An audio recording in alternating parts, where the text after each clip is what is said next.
Life is unpredictable. যখনই ভাবি সব কিছু ভালো যাচ্ছে তখনই দেখা যায় কোনো না কোনো কিছু একটা খারাপ আমার সাথে ঘটে। আজকেও সকালবেলা খুব ফ্রেশ মুডে বের হয়েছিলাম মাছের বাজার করতে।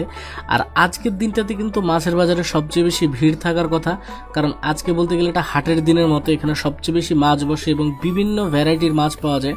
কিন্তু বাজারে এসে দেখি অদ্ভুত একটা কাণ্ড, মাছ বাজারের অর্ধেক মাছওয়ালাই নেই। যদিও বলতে গেলে এটা আজকে হাটের দিন, কিন্তু কেন নাই কেউ জানে না। মাছওয়ালা বসে নাই, আর এখানে মাত্র 2-3টা ভেন্ডর ছিল, মানে মাছওয়ালা ছিল। এই 2-3টা মাছের ভিতর থেকে আজকে আমাকে বাজার করে নিয়ে যেতে হবে। আর আমি যখনই মাছ কিনতে যাই আমার উপরে প্রচণ্ড পরিমাণের চাপ থাকে, কারণ তুবা অনেক মাছ আছে যেগুলো খায় না, তো আমাকে বেছে বেছে মাছ নিতে হয়। যে বড় মাছ নিলে কাতল রুই বাদে আমার কাছে কোনো অপশন থাকে না। তো যাই হোক, আজকে এখানে কিছু মাছ নেওয়ার চেষ্টা করব, মাছের বাজার করার চেষ্টা করব। কিন্তু আমার কাছে অপশন বলতে গেলে অনেক কম, কারণ যেহেতু মাত্র 3-4টা দোকানদার আছে। এর ভিতরে আমি ছোট চিংড়ি নিয়ে নিয়েছিলাম, তেলাপিয়া নিয়ে নিয়েছিলাম, তার সাথে একটা রুই নিয়েছিলাম। রুইটারে দেখাবো ভাই, রুই মাছের দোকানের সামনে এত পরিমাণের বাজে অবস্থা ছিল, কি বলবো। মাছ এত জোরে জোরে লাফাইতেছে যে মানে মাছের পানি দিয়ে, যে দেখেন ভাই, মাছের পানি দিয়ে দাঁড়ানোই যায় না মাছের পাশে।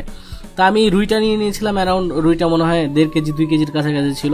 তো যাই হোক, এখানে নদীর কিছু মাছ ছিল, কিন্তু নদীর মাছগুলো আসলে কতটা ফ্রেশ ছিল এটা আমি জানি না। আমার কাছে দেখে তো মোটামুটি ফ্রেশ মনে হচ্ছিল, কিন্তু প্রাইস ভাই অনেক বেশি। একটা মাছের দাম চাই 1000-1200। জাস্ট নদীর মাছ ট্যাগ লাগাইলে হয়েছে, সেই মাছের কাম সারা।